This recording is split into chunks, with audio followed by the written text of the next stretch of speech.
O governo contratou um serviço de plano de saúde milionário para ministros, juízes e servidores do Tribunal Superior Eleitoral. Serão gastos quase 80 milhões de reais.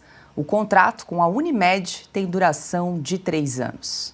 Ana Paula Henkel, muito boa noite. Já que a gente está trazendo essa notícia, começando, abrindo os trabalhos aqui em Oeste Sem Filtro com essa notícia, vale a gente resgatar uma reportagem que foi publicada aqui na Revista Oeste, na edição número 32 aqui da nossa revista digital, em que a diretora de redação Branca Nunes escreveu o artigo "A Justiça Eleitoral é coisa nossa".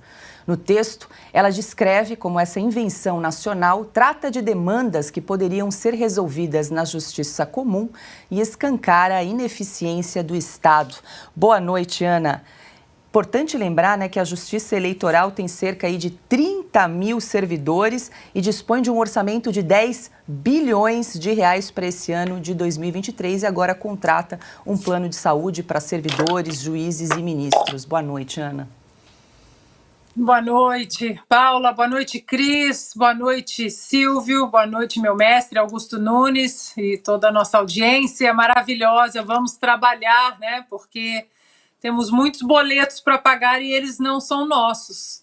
Eles são dessa Justiça Eleitoral. E nesse artigo aí da nossa querida editora Branca Nunes, ela falava em 25 milhões, agora 80 milhões.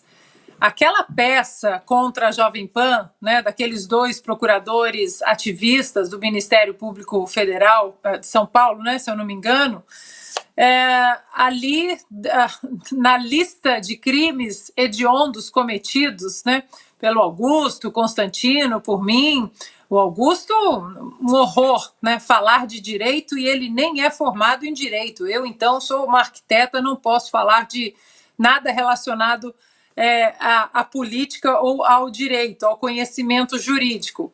Naquela peça ali, um dos meus crimes, Paula, é acusar o TSE de uma jabuticaba brasileira.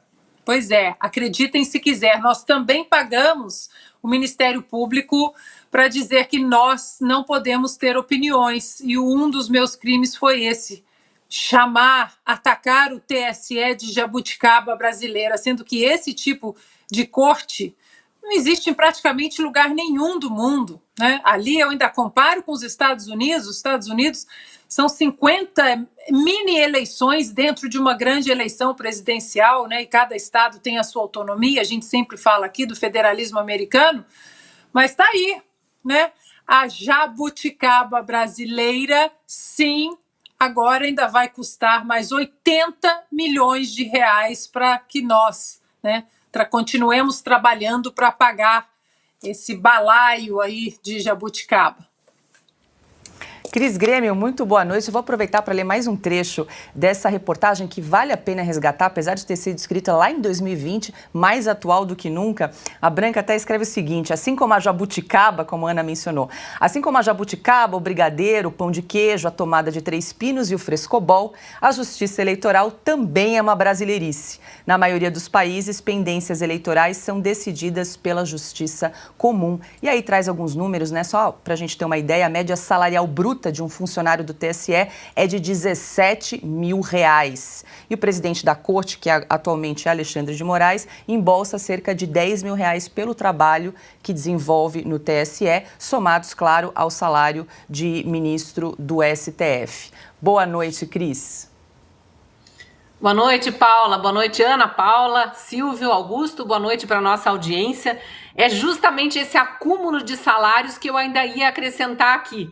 Eu não lembrava os detalhes aí da reportagem da Branca, mas veja, ela está lembrando que no caso do presidente, que vem lá do STF, já com o maior salário do serviço público do país, é o teto do funcionalismo público, é o salário dos ministros do STF, tem esse acúmulo de mais 10 mil reais para fazer aquele papelão ali que a gente tem acompanhado, E os outros ministros da Corte Eleitoral, que é sim essa jabuticaba brasileira, a gente nunca vai cansar de falar, Ana?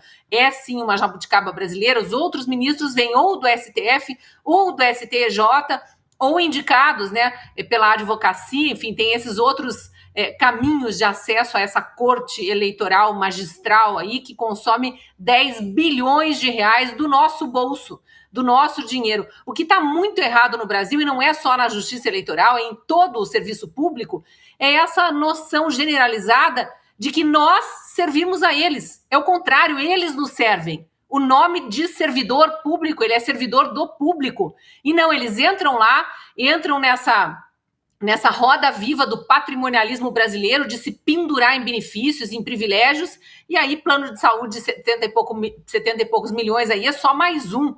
É só mais um.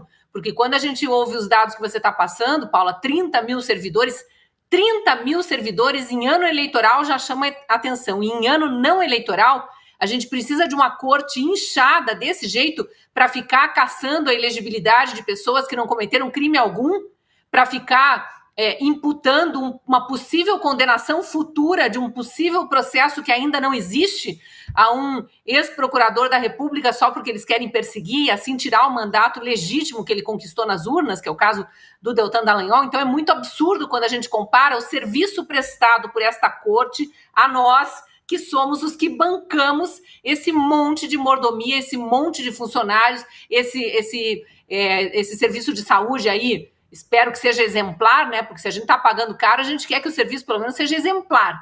Mas a gente já não sabe, não tem detalhes, porque divulgam pouco. Então, é tudo muito sinistro, para dizer o mínimo, né? Silvio Navarro, muito boa noite. Então, são quase 30 mil funcionários em toda a Justiça Eleitoral e agora o governo contrata plano de saúde para o Tribunal Superior Eleitoral, para juízes, ministros e servidores no valor de quase 80 milhões de reais. Boa noite, Silvio. São mais funcionários do que muitas prefeituras, câmaras municipais, né? Boa noite, Paula, boa noite, mestre Augusto Nunes, meu irmão, querida Ana Paula Henkel, Cris Grêmio, boa noite para você que está aí do outro lado da tela. Quando a Branca Nunes escreveu esta reportagem, em 2020, o orçamento era de 9,2 bilhões por ano, o orçamento da nossa Justiça Eleitoral.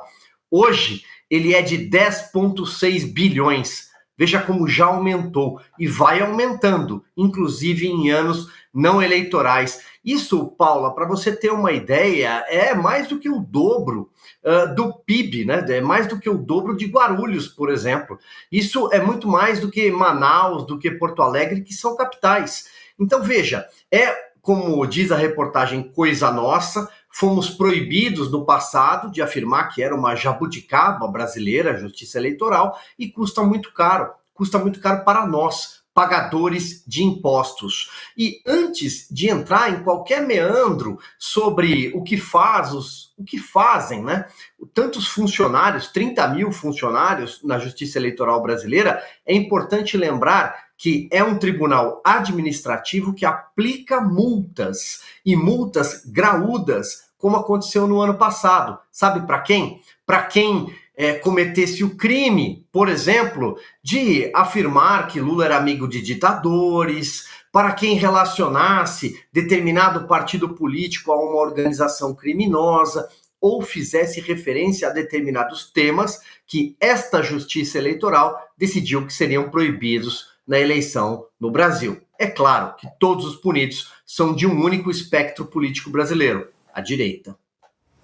Augusto Nunes, como mostra a reportagem, a média salarial de um funcionário do TSE é de 17 mil reais. Será que não dá para contratar um plano de saúde por conta? O Estado precisa pagar, além de todos os benefícios, mais um plano? Boa noite, Augusto. Sem a menor dúvida. Boa noite, Paula, Cris, querida, minha parceira, Ana, Silvio, meu irmão. Boa noite a você que nos acompanha. Eles acumulam o salário, né? Não estou enganado. O ministro do Supremo Tribunal Federal, que vai servir, entre aspas, no TSE, ele soma os dois salários, é isso? Eu sempre fico intrigado com quem soma salários, porque eu me pergunto se eles dobram o número de horas do dia. Como é que eles fazem? Eu sinto, ele está trabalhando no Supremo. Para trabalhar no Tribunal Superior Eleitoral, digamos que, se fosse necessário, disso a gente trata já já. Ele tira as horas não trabalhadas no Supremo e trabalha para o TSE, não precisa ganhar. Mas o que é uma violação da lei, porque é o teto.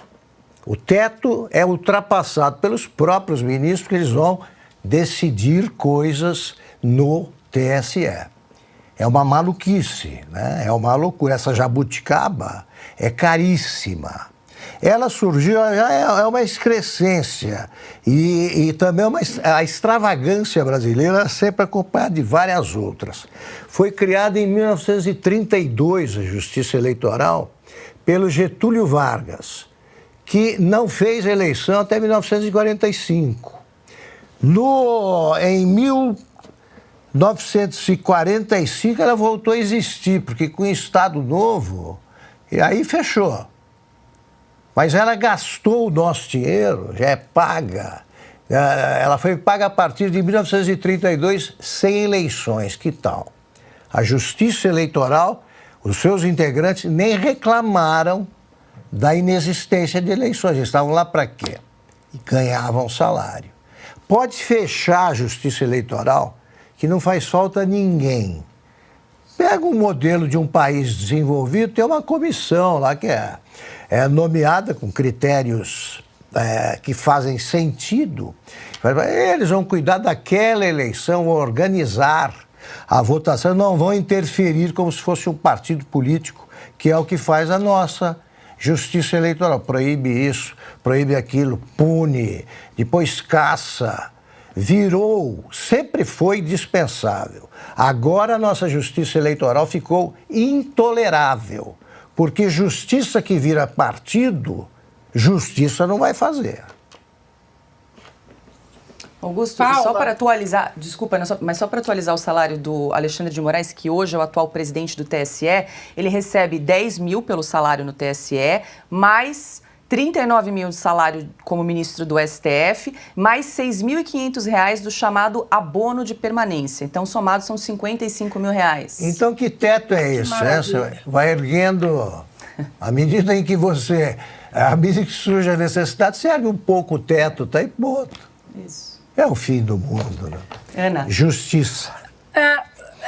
Só para puxar do que o Augusto disse sobre essas comissões que são criadas. Essa semana, por exemplo, a Suprema Corte Americana também, semana passada, também disse que as cortes estaduais elas têm autonomia para julgar, para fazer o judicial review, né, que é você fazer a revisão ali de qualquer assunto relacionado com eleições federais. Ou seja, a Suprema Corte dizendo que as cortes estaduais têm esse direito, e aí, claro que me veio à cabeça o TRE do Paraná, né, que autorizou, chancelou o Deltan Dallagnol a concorrer a deputado federal. Ele concorreu, foi eleito com um número recorde, mais de 345 mil eleitores, e aí vem a Corte Mor, né, ali a Suprema Corte Eleitoral, e diz: TRE, o que vocês julgaram, está tudo errado e a gente vai cancelar isso aqui. Impressionante como no Brasil a nossa pirâmide ela é invertida e tudo acontece, tudo vem de Brasília como um monstro gigantesco em cima da nossa cabeça, da cabeça dos estados. E só para deixar registrado aqui, o meu crime foi menor que o da Branca Nunes, tá? Eu só chamei de jabuticaba. Ela chamou de jabuticaba, pão de queijo e brigadeiro. Eu não sou advogado, sou acusado. Não dá ideia, Ana. Não me formei.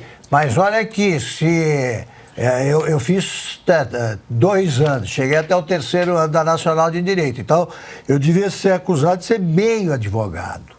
Eu fiz metade da faculdade, é uma injustiça. E eu sou acusado disso. Mas e juiz que não fez faculdade nenhuma é o quê, então? Não é nem meio juiz, né? Que não passa em prova. Tem ministro que foi reprovado 2 vezes, né, no concurso de ingresso da magistratura. Pelo menos você tem o meio. Eles nem isso. Silvio, quer complementar? Não, eu queria fazer uma correção. Parece que na minha fala, quando eu fiz comparação, eu falei PIB de algumas cidades, falei PIB de Guarulhos. Era orçamento que eu estava querendo dizer, porque é o orçamento do TSE. Parece que eu usei a palavra PIB aqui.